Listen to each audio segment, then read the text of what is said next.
Hi hello friends, നമ്മളിന്ന് പോകുന്നത് വളരെ പുരാതനമായ, അതായത് ഒരു 1000 ഇയർ ഓൾഡ് പഴക്കമുള്ള ഒരു ശിവക്ഷേത്രത്തിലേക്കാണ്. പക്ഷേ പോകുന്ന വഴി തന്നെ നിങ്ങൾക്ക് കാണാം എങ്ങനെയുണ്ടെന്നുള്ളത്. ഇത്രയും മനോഹരമായ ഒരു ടെമ്പിൾ ഗവൺമെൻറ് എന്തിനെ അബാൻഡൺ ചെയ്തു എന്ന് മനസ്സിലാവണില്ല.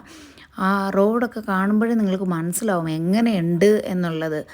അസൽ നീറ്റ്നെസ് ഇല്ല, അതായത് ഗവൺമെൻറ് അസൽ മെയിൻറ്റെയിൻ ചെയ്യാൻ ശ്രമിക്കുന്നില്ല എന്നുള്ളതാണ്.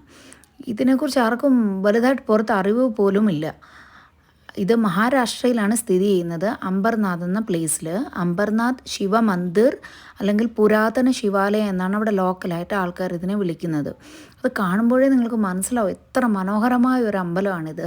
ഇത് സിംഗിൾ സ്റ്റോണിൽ പാണ്ഡവന്മാർ ഉണ്ടാക്കിയതാണെന്നാണ് പറയപ്പെടുന്നത്.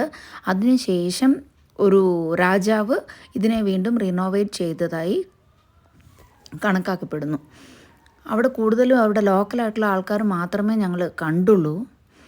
ഇതിന് 3 എൻട്രൻസ് ആണുള്ളത്. ഇതേപോലെയുള്ള 3 എൻട്രൻസ് ഉണ്ട്. അതിൻ്റെ കൊത്തുപണികളൊക്കെ കാണേണ്ടത് തന്നെയാണ്, സൂപ്പറായിട്ടുണ്ട്. പക്ഷേ അസൽ ഗവൺമെൻറ് അതിനുവേണ്ടി ഒന്നും ചെയ്തിട്ടില്ല എന്നുള്ളതാണ്.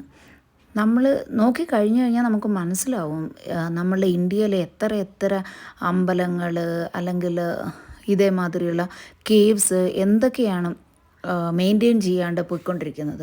ഇതാണ് മെയിൻ എൻട്രൻസ്. ഇതിൽ കൂടെയാണ് നമ്മൾ ഉള്ളിലേക്ക് കടക്കുന്നത്. ഉള്ളിൽ കടന്നു കഴിഞ്ഞാൽ നമുക്ക് കാണാൻ കഴിയും കോൺക്രീറ്റ് പോളുകൾ വെച്ചിട്ടാണ് അതിനെ താങ്ങി നിർത്തിയിരിക്കുന്നത്. നിങ്ങൾക്ക് കാണാൻ കഴിയും. എത്ര ശോചനീയമായ അവസ്ഥയാണിത്. ഉള്ളിലേക്ക് കയറി കഴിഞ്ഞ് കഴിഞ്ഞാൽ ഒരു വെൽ മാതിരിയാണ്. ഉള്ളിലേക്കാണ് നമ്മൾക്ക് ഇറങ്ങിപ്പോകേണ്ടത്. അടിയിൽ ഇറങ്ങിക്കഴിഞ്ഞ് കഴിഞ്ഞാൽ അവിടെയാണ് ശിവലിംഗം ഉള്ളത്. എത്ര മനോഹരമായൊരു അമ്പലമാണിത്. വെളിയിൽ ഇറങ്ങിക്കഴിഞ്ഞു കഴിഞ്ഞാൽ ഇവിടെ ഒരു വിനായകനെ കാണാൻ പറ്റും.